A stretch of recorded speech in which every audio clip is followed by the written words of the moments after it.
기도드립니다. 아멘. 사랑하고 축복합니다. 찬양대의 찬양이 참 은혜가 됩니다. 어떤 이유에서 은혜가 되냐면요. 보통 예배를 준비할 때 이제 많은 것들을 생각하고 많은 것들을 이제 묵상하면서 준비하게 됩니다. 먼저는 말씀을 준비합니다. 보통 본문의 말씀과 제목은 한 2주, 3주 전에 정해집니다. 그리고 그 한 2, 3주 동안 이 말씀들을 계속 반복해서 묵상을 하면서 이 말씀에서 우리에게 주시는 말씀이 무엇일까? 이 말씀을 가지고 많이 씨름을 합니다. 근데 그러고 나서 이제 예배 전체 주제가 이제 말씀과 함께 갈 수 있도록 뭐 찬양이나 혹은 기도나 이제 이런 것들을 준비하죠. 그리고 대표기도 하시는 성도님들께서 가끔씩 그 주의 말씀과 굉장히 잘 맞는 기도를 하실 때가 있습니다. 그러면 이제 저는 개인적으로 이제 씩 웃으면서 이제 은혜를 경험을 하죠. 이제 그 다음에 이제 찬양대가 이제 찬양을 합니다. 이제 오늘과 같이 본문의 말씀과 그 말씀의 주제와 정말 딱 맞는 찬양이 선정이 되고 그 찬양을 부르실 때 정말로 큰 은혜가 됩니다. 개인적으로는 성도님들은 은혜가 안 되실지 모르지만 저는 개인적으로 말씀을 준비하면서 그걸 많이 묵상하기 때문에 그 찬양이 저에게는 그냥 와 닿는 것이죠. 사실은 오늘 같은 날도 그러한 날이고 지지난주가 성령 강림 주일이었죠. 그때 찬양이 뭔지 아십니까? 빈들의 마른 풀같이. 네, 그렇죠. 우리의 메마른 심령에 성령의 담비를 부어달라고. 뭐 그런 날이죠. 그런 날은 제가 개인적으로 신이 나서 또 말씀을 전하게 됩니다. 오늘도 아마 제가 좀 신이 날 것 같습니다. 네, 좀 기대하시고 집중해서 들으셔도 될 것 같습니다. 근데 사실 설교는 여기서 그냥 끝내도 될 것 같습니다. 이 찬양의 가사가 제가 말씀을 다시 한번 찬양을 쭉 봤는데요. 큰 물결이 설레는 어둠 바다, 저 등대의 불빛도 희미한데 이 풍랑에 배저 항해하는 이 작은 배 사공은 주님이라. 오늘 본문 말씀에서 제가 함께 나누고자 하는 모든 내용이 이 한 구절에 다 들어가 있습니다. 그래서 여기서 설교 끝 해도 좋을 것 같지만 준비된 말씀이기에 오늘도 함께 나누기를 원합니다. 오늘 찬양의 이 가사처럼 우리가 살아가면서 인생에 정말로 많은 어려움과 위기, 우리가 생각하지 못했던, 예상하지 못했던, 우리가 한 번도 상상조차 못했던 그런 큰 풍랑과 같은 그런 이 위기를 우리는 아마 한 번쯤 경험해 보셨을 것입니다. 그리고 그런 위기를 만났을 때 어떻게 그 위기를 넘어가셨습니까? 아마 지금도 그 위기 가운데 계속 지나고 계시는 분도 계실 것이고, 혹 아직 그러한 위기가 나의 삶 가운데 아직은 경험하지 않으신 분도 있을 것입니다. 뭐 연수에 따라서 내가 신앙의 정도에 따라서 각자가 다양한 경험들을 하셨겠지만 오늘 이 본문 말씀이 우리에게 주는 은혜는 그러한 큰 위기를 만났을 때, 특별히 국가적인 아주 엄청나게 어려운 시련을 만났을 때 오늘 본문 말씀에 나오는 성도들이, 이스라엘 백성들이 어떻게 그 위기를 넘어갔는가, 이러한 말씀들을 우리가 함께 생각하면서 우리의 위기의 때에 과연 우리는 어떻게 그 위기를 이겨나갈 수 있는가, 이러한 말씀들을 함께 나누기를 원합니다. 먼저 우리가 본문 말씀을 좀 보기 전에 26절 말씀 한 절 말씀을 좀 주목해 보기를 원합니다. 우리 26절 말씀을 우리 같이 한번 읽어봅니다. 넷째 날에 우리가 브라가 골짜기에 모여서 거기서 여호와를 송축한지라. 그러므로 오늘날까지 그곳을 브라가 골짜기라 일컫더라. 아멘. 우리는 먼저 이 브라가 골짜기라고 하는 지명에 우리는 먼저 좀 주목을 해야 됩니다. 이 브라가라고 하는 히브리 단어는 베라카라고 하는 히브리 단어를 음역한 것입니다.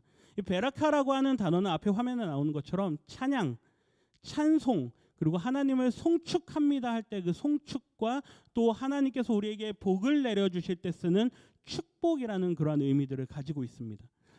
이 지역이 어떤 지역인지 우리는 아직 잘 모르겠지만 이 지역이 왜 브라가 골짜기, 즉 축복의 골짜기이고 왜 찬양의 골짜기가 되는지 우리는 오늘 말씀을 통해서 깨달아 알게 될 것입니다. 그러한 것들을 좀 기대하시면서 오늘 말씀을 함께 우리 성도님들이 나누시기를 소원합니다. 이곳은 유다의 남유다의 7번째 7대 왕이었던 여호사밧과 또 그의 백성들이 이제 모압과 암몬과 마온이라고 하는 주변 3개의 나라가 연합해서 자신들의 이 유다를 침공해 온다라는 소식을 들었을 때 그들이 하나님을 의지함으로 인해서 그 전쟁에서 승리하고 또 하나님께서 그 전쟁을 통해서 많은 것들을 그들에게 베풀어 주신 것을 기억하고 찬양하면서 그 지역을 브라가 골짜기다라고 부른 장소입니다. 굉장히 은혜가 되는 장소이죠. 축복의 장소입니다. 아마 평생에 잊지 못할 그러한 장소이겠죠. 바라기는 우리 모든 성도님들이 오늘 예배하는 이 시간, 이 자리가 마치 브라가 골짜기와 같은, 여기도 사실은 산골짜기 밑에 있죠. 그래서 여기가 수락산 밑자락에 있지만 이곳이 브라가 골짜기가 되어서 우리의 인생의 어려움을 만날 때마다 내가 받은 그 은혜를 기억하고 내가 그 은혜의 자리로 돌아가고자 하는 그러한 우리의 믿음이 되시는 우리 모든 성도님들이 되시기를 주님의 이름으로 축원합니다.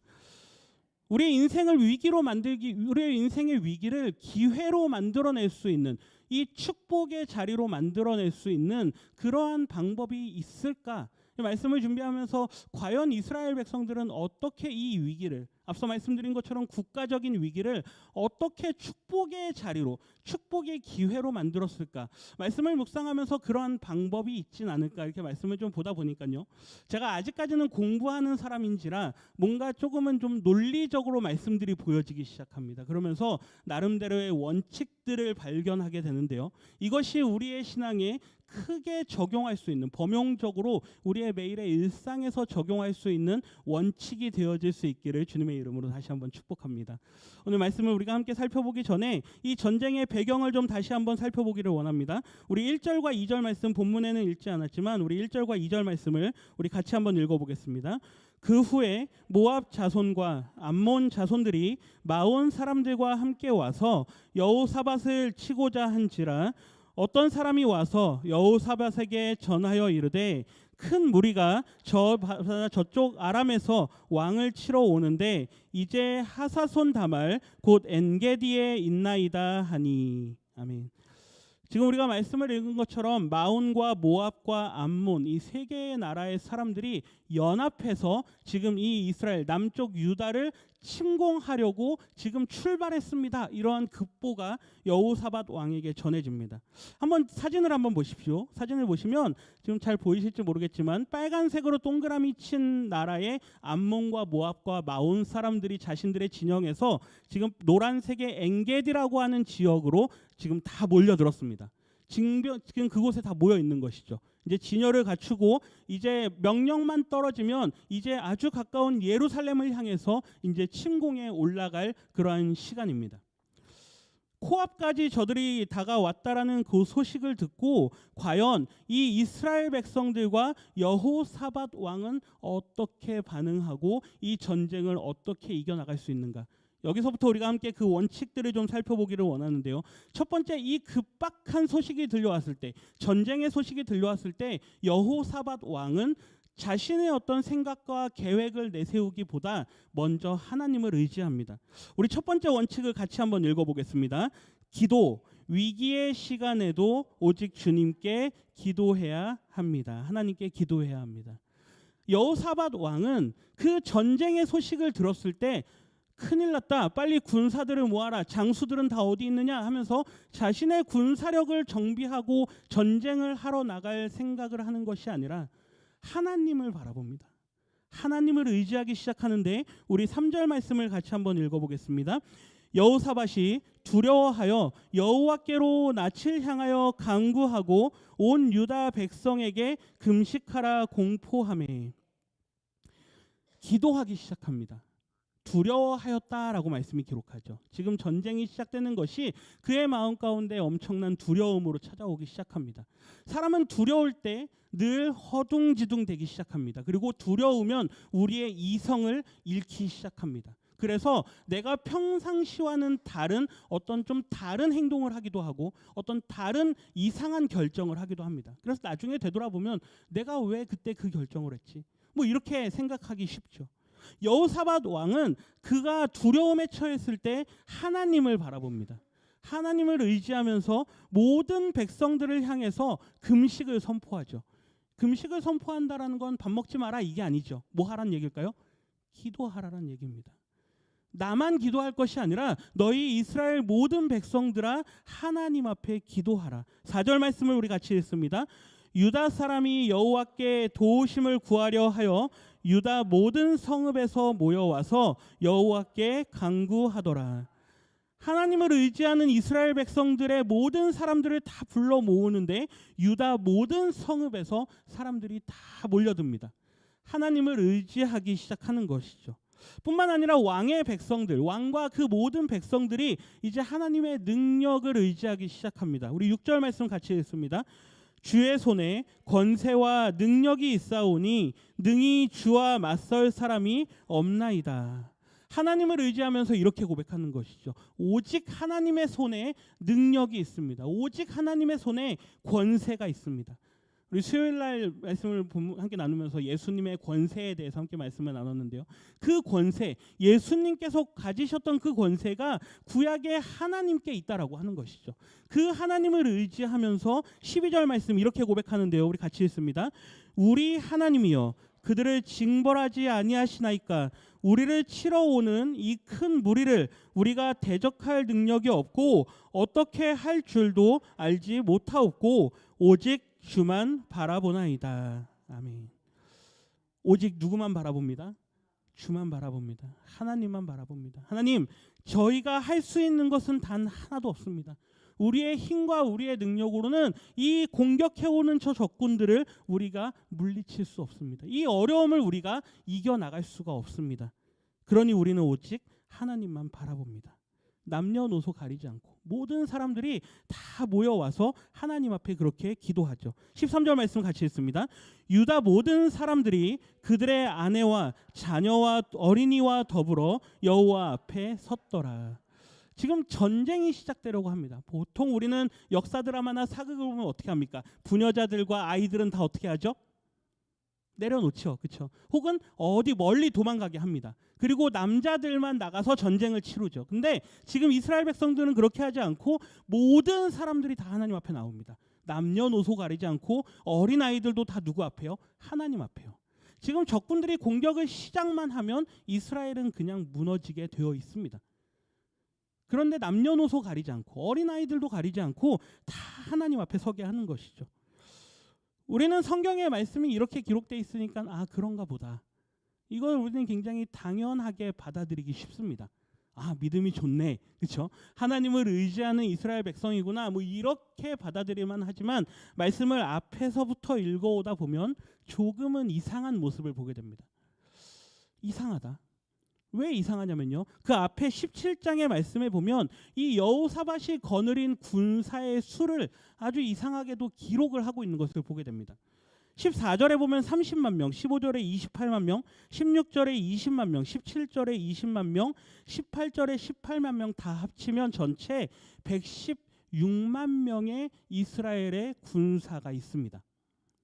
군대를 다녀오신 남자분들은 아시겠지만 대한민국의 정규군 군인의 숫자는 60만이라고 합니다. 우리나라 군인의 몇 배죠? 2배입니다.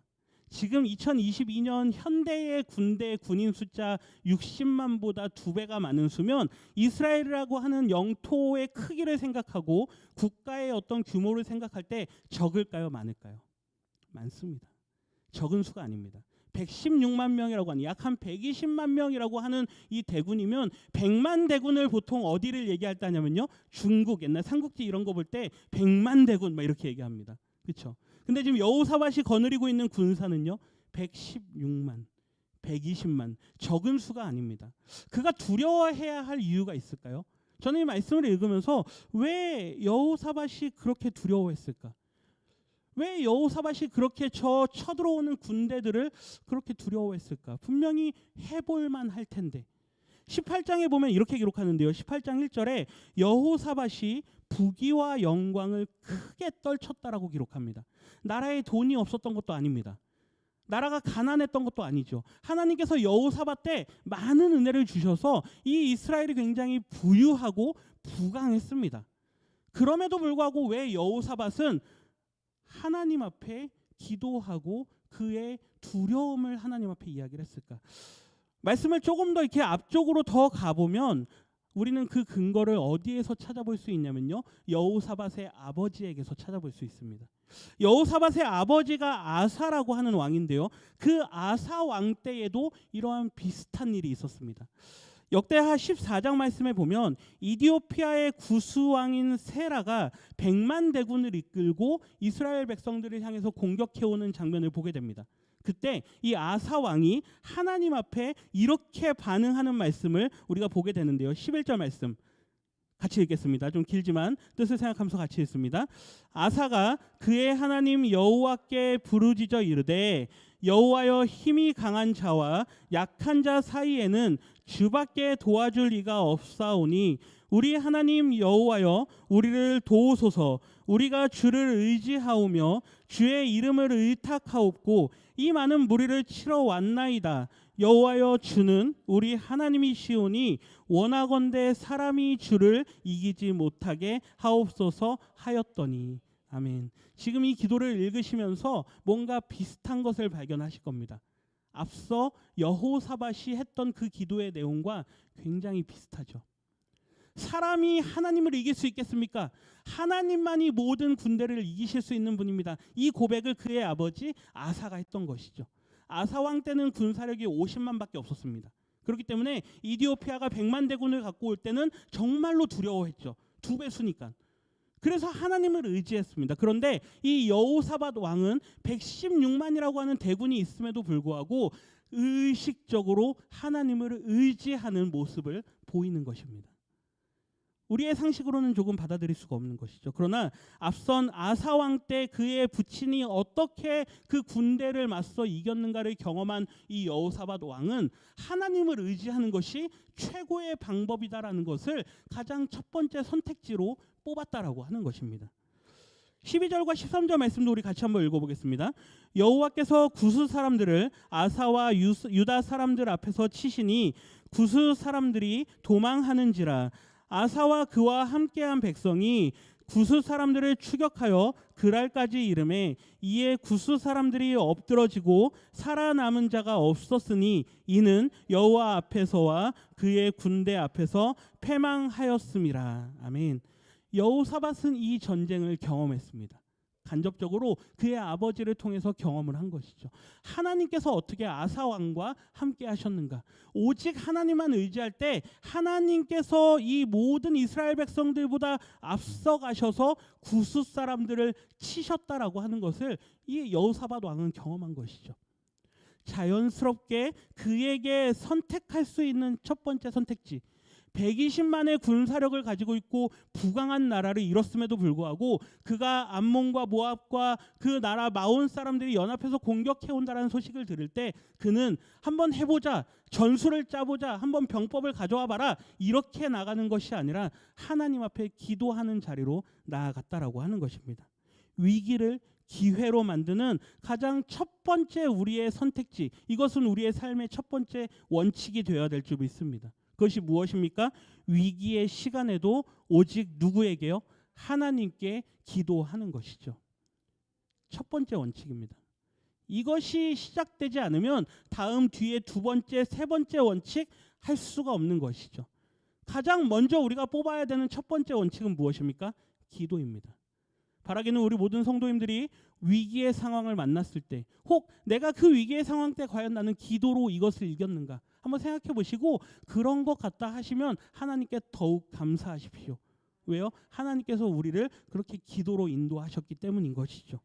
위기를 만날 때 우리는 반드시 기도를 선택해야 될 줄 믿습니다. 두 번째 원칙, 우리 같이 한번 읽어보겠습니다. 신뢰, 말씀에 대한 확신을 가질 때 위기를 극복할 수 있습니다. 오직 주님만 바라보는 기도, 그 기도가 성전에 울려 퍼지는 그 순간 하나님의 영이 레위 사람인 야하시엘이라고 하는 사람에게 임합니다.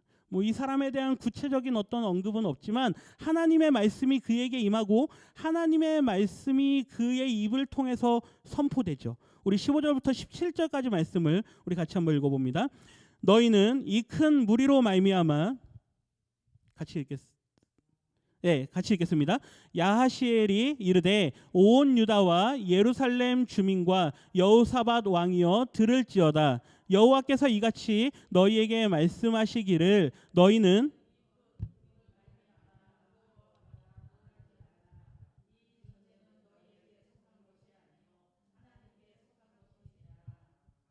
16절 내일 너희는 그들에게로 내려가라. 그들이 시스 고개로 올라올 때에 너희가 골짜기 어기 여루엘 들 앞에서 그들을 만나려니와 이 전쟁에는 너희가 싸울 것이 없나니 대열을 이루고 서서 너희와 함께한 여호와가 구원하는 것을 보라. 여호와가 너희와 함께 하리라. 넘겨주세요. 두려워하지 말며 놀라지 말고 내일 그들을 맞서 나가라. 여호와가 너희와 함께 하리라 하셨느니라. 아멘. 아멘. 하나님께서 이스라엘 백성들에게 말씀하시는데 이 야시엘을 통해서 주시는 말씀이 무엇이냐? 너희는 두려워하지 마라. 놀라지 마라. 전쟁으로 인해서 두려워하느냐? 그럴 필요 없다. 내가 너희보다 앞서가서 이 전쟁을 승리로 이끌 것이다. 너희들은 다만 저 앞에 있는 들짜기 앞에까지 나가서 그들을 맞이해라. 그리고 그 앞에 가만 서 있어라. 그러면 내가 너희들에게 승리를 줄 것이다. 여호사밧과 유다 백성들에게 임한 하나님의 말씀입니다. 이 말씀을 한번 정리해 보십시오. 너희들이 할 것이 아무것도 없다라는 것이죠. 그냥 너희들은 그 앞에까지 나가서 서 있기만 해라. 저들이 가지고 오는 그 무기들을 그냥 다 보고 그냥 있어라. 그냥 가만히 있으면 이 전쟁의 승리를 너희에게 가져다 줄 것이다. 하나님께서 너희와 함께 하실 것이다. 이 말씀이 그들에게 떨어집니다. 이 야시엘의 말씀이 떨어질 때 이스라엘 백성들이 어떻게 반응하는지 한번 보십시오. 우리 18절과 19절 말씀 같이 읽습니다. 여호사밧이 몸을 굽혀 얼굴을 땅에 대니 온 유다와 예루살렘 주민들도 여호와 앞에 엎드려 여호와께 경배하고 그핫 자손과 고라 자손에게 속한 레위 사람들은 서서 심히 큰 소리로 이스라엘 하나님 여호와를 찬송하니라. 아멘.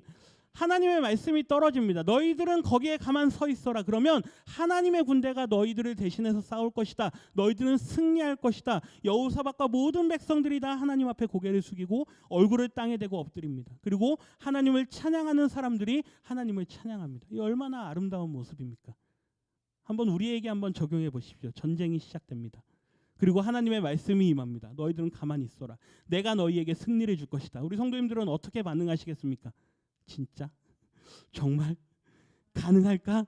우리가 뭐 해야 되는 거 아닌가? 우리가 뭐 좀 전쟁을 좀 준비해야 되는 거 아닌가? 식량이라도 좀 준비해야 되는 거 아닌가? 떨어질 때 다 아멘하고 그 말씀을 받습니다.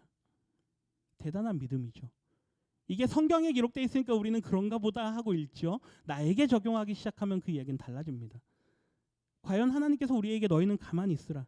너희는 아무것도 하지 마라. 내가 너희를 대신해서 싸울 것이다. 이렇게 말씀하신다면 과연 우리는 얼마나 그 말씀에 반응할 수 있겠습니까? 20절 말씀, 하반절 말씀 우리 같이 한번 읽어볼까요? 20절 말씀. 너희는 너희 하나님 여호와를 신뢰하라. 그리하면 견고히 서리라. 그의 선지자들을 신뢰하라. 그리하면 형통하리라.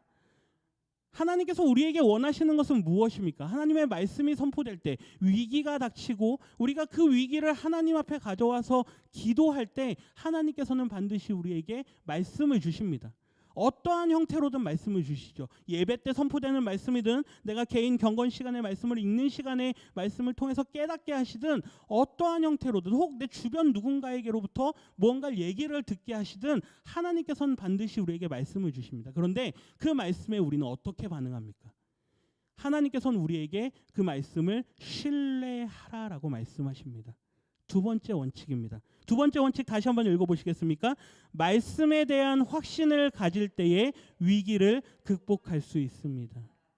아직 위기는 극복되지 않았습니다. 그러나 말씀에 대한 신뢰를 갖는 것이 우리에게 너무나도 절실히 요구되는 것이죠. 그런데 여기서 끝이 아닙니다. 그렇게 모였던 사람들이 그 자리에서 다 아멘, 아멘, 할렐루야 찬양하고 이제 다 어떻게 하죠? 다 돌아갑니다. 각자 집으로 다 돌아가죠. 그날 저녁이 됐습니다. 밥을 먹는 시간입니다. 근데 아까 거기서 뭐라 그런 거야? 사람이 많아가지고 내가 잘 못 들었는데 옆에서 뭐 아멘 아멘 하길래 나도 아멘 아멘 했는데 뭐라 그러는 거야? 얘기합니다. 할 거 없대. 그냥 하나님께서 다 하신대. 우리는 그냥 가만히 있으면 된대. 저 앞에까지 나가서 적군들이 오는 거 그냥 보고 서 있기만 하면 하나님께서 다 하신대. 가만 생각해 봅니다. 그게 되나? 그게 맞나? 맞는 말인가? 이거 할 수 있을까? 한번 생각해 보십시오. 한국 사람들은 굉장히 비슷한데요. 함께 모였을 땐 어떻게 하죠? 으쌰으쌰 얼마나 잘합니까? 그 자리에서 뭔가 결정을 하고 할 때는요, 분위기에 쓸려가지고 한꺼번에 결정을 다 합니다. 그러고 나서 집에 돌아가가지고 어떻게 하죠? 아 근데 그거 맞나? 내가 잘못한 거 아닌가? 우리가 그거 결정한 거 괜히 오버한 거 아닌가? 막 이러기 시작하죠. 오늘 이제 다음 주에 공동회의, 상반기 공동회의 있습니다. 아마 다음 주에 하반기와 관련된 많은 이야기들을 나눌 건데, 그 자리에서도 뭐 아무 얘기 안 하시고 그냥 그런가 보다 그냥 아멘 하고 다 오케이 하고 넘어갈 겁니다. 근데 나중에 전화해가지고 아까 뭐라 그런 거야? 그럴 수도 있죠. 그날 저녁에 이스라엘 백성들이 집에 가가지고요, 어떻게, 성경에는 기록되어 있지 않지만 저에게 이 말씀을 적용해 보면 아마 저 같아도 근데 괜찮을까? 아마 뜬 눈으로 밤을 새지 않았을까? 저라면. 그런데 한번 말씀을 보십시오.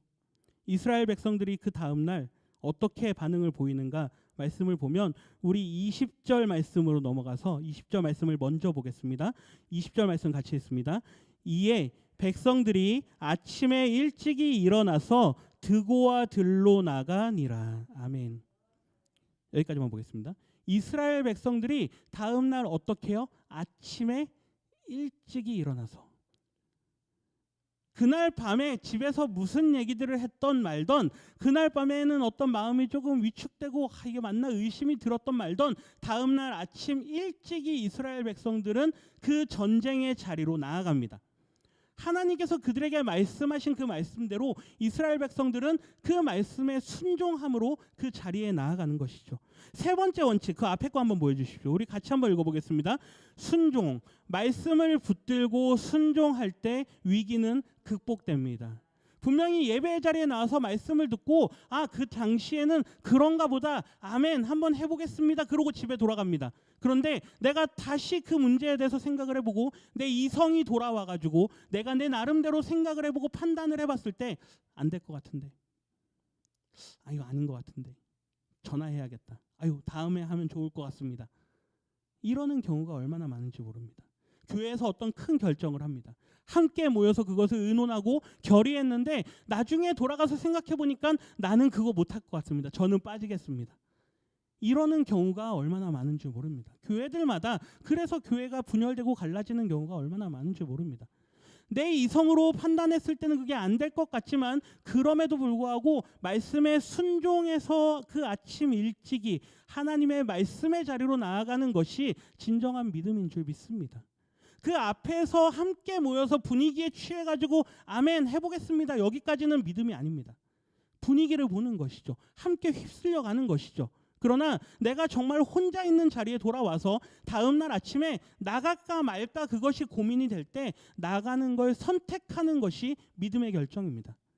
그래서 우리가 믿음을 볼 때 믿음은 무엇을 보면 알 수 있느냐? 그 사람의 선택과 결정을 보면 알 수 있다라고 이야기를 합니다.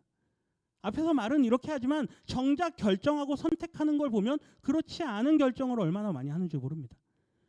그것 때문에 그 인생들이 얼마나 힘들게 되는지 모릅니다. 하나님께서는 우리에게 말씀을 들었으면 이제 그 말씀을 신뢰하고 그 말씀에 순종하는 자리까지 나아가라 말씀하시죠. 20절 말씀 다시 한번 보여주십시오. 아침에라고 하는 이 단어, 아침에 일찍이라고 하는 단어가 히브리 단어 보케르라고 하는 단어인데요, 이 말씀은 성경에 너무 많이 쓰입니다. 제일 많이 쓰이는, 제일 가장 유명한 말씀이 어디냐면요, 아브라함과 관련된 말씀입니다. 하나님께서 아브라함에게 너 아들 이삭 바쳐라, 나에게 드려라, 너 100세에 얻은 아들, 하나밖에 없는 아들, 너가 기도해서 기다리고 마침내 얻은 그 아들, 너가 사랑하는 그 아들 나에게 바쳐라라고 말씀할 때 아브라함이 어떻게 반응했을까요? 아멘 합니다. 집에 돌아가서 아내 사라와 함께 의논합니다. 괜찮을까? 사라한테 욕 엄청 먹었을 겁니다. 말이 되는 얘기야, 그렇죠? 그러나 아브라함이 어떻게 반응합니까? 창세기 22장 3절 말씀 우리 같이 읽습니다. 아브라함이 아침에 일찍이 일어나 나귀의 안장을 지우고 두 종과 그의 아들 이삭을 데리고 번제에 쓸 나무를 쪼개어 가지고 떠나 하나님이 자기에게 일러주신 곳으로 가더니, 아침에 일찍이라는 단어가 보케르인데요, 이 아침에 일찍이라는 단어에 하나님의 기적의 역사가 너무나도 많이 나타납니다. 성경 말씀을 읽어보면 아침에, 동 트기 전에, 해 뜨기 전에, 그 이른 시간에 그 단어가 다 보케르입니다. 그 시간에 하나님의 역사가, 기적이 얼마나 많이 나타나는지 모릅니다. 그래서 새벽 기도하라고 하는 것이죠. 새벽에 기도하라는 것입니다. 교회까지 나오기 힘드시면 아침에 일찍이 일어나셔서 하나님께 기도하라라고 말씀하는 것이죠. 왜요? 많은 사람이 기도하지 않으니까. 밤에는 많은 사람들이 기도합니다. 하나님 얼마나 바쁘시겠습니까? 그러나 새벽에는 많이 기도 안 합니다. 충분히 들으실 만하시죠. 제가 농담적으로 말씀드리지만 새벽에 역사하는 은혜가 정말로 크다는 것을 우리 성도님들이 믿으시기를 부탁드립니다. 이 새벽에 아주 이른 아침에 이 이스라엘 백성들이 다 하나님 앞에 나아가서 이 드고와 골짜기 앞으로 다 나아가는 것이죠. 전쟁이 시작이 됩니다. 이제 그 말씀대로 이스라엘 백성들이 다 하나님 앞에 모입니다. 너희는 내일 그들에게로 내려가라. 여루엘 이 들 앞에까지 가면 너희가 그들을 만나게 될 것이다. 하나님을 신뢰하시는 우리 성도님들이 되시기를 부탁드립니다. 그리고 그 신뢰하신 그것으로 멈추지 마시고 전쟁의 자리에까지 나아가시기를 부탁드립니다. 21절 말씀 우리 같이 한번 읽어볼까요? 21절 말씀, 전쟁에 나가는 이스라엘 백성들이 어떻게 하는가 같이 있습니다. 여호와께 감사하세, 그의 인자하심이 영원하도다. 이스라엘 백성들이 전쟁에 나가는데 뭐 군가를 부르는 것도 아니고요. 뭘 부릅니까? 하나님을 찬양하면서 나갑니다. 하나님께 감사하세, 그의 인자하심이 영원하다. 이거를 반복해서 부르면서 나갑니다. 22절 말씀 우리 같이 읽습니다. 그 노래와 찬송이 시작될 때에 여호와께서 복병을 두어 유다를 치러 온 암몬 자손과 모압과 세일산 주민을 치게 하심으로 그들이 패하였으니 아멘. 언제요? 말씀 다시 보여주십시오. 언제요? 언제 그들이 패했습니까? 24절입니다. 22절입니다. 언제요? 뭐가 시작될 때요? 뭐가 시작될 때요? 찬송이 시작될 때. 이스라엘 백성들이 하나님 앞에 전쟁에 나가면서 찬양을 하면서 나갑니다. 여호와께 감사하세, 그의 선하심과 인자하심이 영원하도다라고 찬양을 하는 그때입니다. 그때 찬양을 할 때 하나님께서 역사를 시작하시는 것이죠. 이걸 보셔야 됩니다. 찬양이 시작될 때 하나님의 역사가 시작되는 것이죠. 두렵고 움츠려든 그 마음으로 나가는 것이 아니라, 의심하는 마음으로 나가는 것이 아니라, 내가 하나님 앞에 나아가기로 결정했다면 이제부터는 하나님만 전적으로 바라보는 겁니다. 그러면서 그 하나님을 찬양하는 것이죠. 그럴 때 하나님께서 복병을 두셔서 이 군대들을 다 치게 하십니다. 말씀이 믿어지십니까? 이 말씀이 믿어지셔야 됩니다. 사실 믿어지는 것도 기적이죠. 근데 그게 은혜입니다. 우리 23절과 24절 말씀 같이 읽어봅니다. 제가 읽어드리겠습니다. 곧 암몬과 모압 자손이 일어나 세일산 주민들을 쳐서 진멸하고 세일 주민들을 멸한 후에는 그들이 서로 쳐 죽였더라. 유다 사람이 들 망대에 이르러 그 무리를 본즉 땅에 엎드러진 시체들 뿐이요 한 사람도 피한 자가 없는지라. 하나님께서 전쟁을 시작하시는데 그 전쟁하러 왔던 모든 사람들이 다 그 자리에서 죽임을 당합니다. 한 사람도 도망한 사람이 없습니다. 도망이 허락되지 않습니다. 너희가 감히 내 백성을 치러 왔느냐? 너희가 감히 내 백성을 공격하러 왔느냐? 그냥 돌려보내지 않겠다. 하나님께서 한 사람도 도망을 허락하지 않으시는 거죠. 전쟁의 승리가 확정되었습니다. 뭐 이것까지만 보면 참 하나님은 전쟁의 하나님이셔. 우리가 의지할 분은 하나님이셔. 뭐 이렇게 함께 고백하고 은혜가 되겠지만 말씀이 여기서 끝나지 않고요. 조금 더 우리에게 말씀을 보여주시는데요. 그날의 전쟁의 그 전리품, 전쟁으로부터 그들이 얻어낸 것들을 말씀에서는 일부러 우리에게 보여줍니다. 우리 25절과 26절 말씀 같이 한번 읽어보겠습니다. 여호사밧과 그의 백성이 가서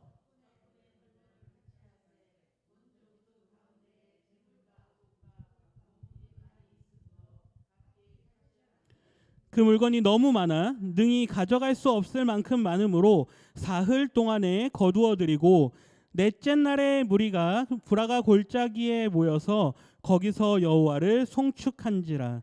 그러므로 오늘날까지 그곳을 브라가 골짜기라 일컫더라. 아멘. 이 세 가지 원칙, 기도하고 하나님의 말씀을 신뢰하고 이제 그 말씀에 순종해서 나갔더니 전쟁에서 이기게 하는 것뿐만 아니라 하나님께서 더 많은 것들을 그들에게 주십니다. 전쟁의 전리품을 수거하는데 며칠 동안요? 3일 동안 하루만 걷어들여도 그 양이 얼마만큼이겠습니까? 그런데 하루 동안 그걸 걷어들일 수 있는 양이 아닙니다. 3일에 걸쳐서 하나님께서 그 전쟁의 전리품들을 걷어들이게 하십니다. 온갖 것들을 다 걷어들였겠죠. 그러고 나서 마침내 그게 다 끝나고 4일째가 돼서야 그곳의 이름을 하나님께서 우리에게 복을 주신 골짜기, 그리고 우리가 하나님을 찬양한 골짜기, 뭐라고요? 브라가 골짜기라고 그 이름을 부릅니다. 브라가 골짜기는 두 가지 의미를 다 갖고 있습니다. 찬양을 했더니, 우리가 찬양으로 나갔더니 하나님께서 우리에게 승리를 주신 곳이다. 그리고 하나님께서 우리에게 뭘 주신 곳이다? 축복을 주신 곳이다. 이 브라가 골짜기의 은혜가 우리 모든 성도님들에게 함께 하시기를 주님의 이름으로 축복합니다. 세 번째 원칙을 다시 한번 읽어보겠습니다. 세 번째 원칙 같이 읽습니다. 말씀을 붙들고 순종할 때 위기는 극복됩니다. 아멘. 말씀을 듣는 것으로 끝내지 마시기를 부탁드립니다. 말씀을 듣고 그것을 순종할 때 반드시 하나님의 역사가 나타나는 것이죠.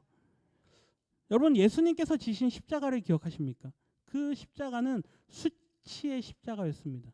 모욕의 십자가였죠. 지기 싫은 십자가입니다. 내가 지어야 될 이유가 없는 십자가였죠. 그러나 예수님께서는 누구의 말씀에 순종하십니까? 하나님의 말씀에 순종하십니다. 그리고 그 십자가를 지십니다. 그럴 때 그 십자가의 수치와 모욕을 나중에 하나님께서 뭘로 바꿔주십니까? 영광으로 바꿔주십니다. 비록 우리 인생이 지금은 어려울 수 있죠. 우리의 인생이 지금은 환난 가운데 있을 수 있습니다. 그러할 때라도 내 계획대로 모든 게 안 풀리는 것 같고 내 마음대로 모든 게 잘 진행되지 않는 것 같다 하더라도, 혹 우리가 앞서 찬양한 것과 같이 큰 풍랑과 같은 것들이 나에게 닥쳐온다 하더라도, 우리가 감당 못할 그러한 시련들이 우리에게 찾아온다 하더라도, 우리는 반드시 이 세 가지 원칙, 하나님 앞에 기도하고 그 말씀을 신뢰하고 그 말씀을 순종할 때 하나님께서 우리에게 크신 은혜, 이 브라가 골짜기와 같은 그러한 은혜를 주실 줄 믿습니다. 이 말씀을 붙드시고 기도하시는 우리 모든 성도님들 되시기를 주님의 이름으로 축원합니다.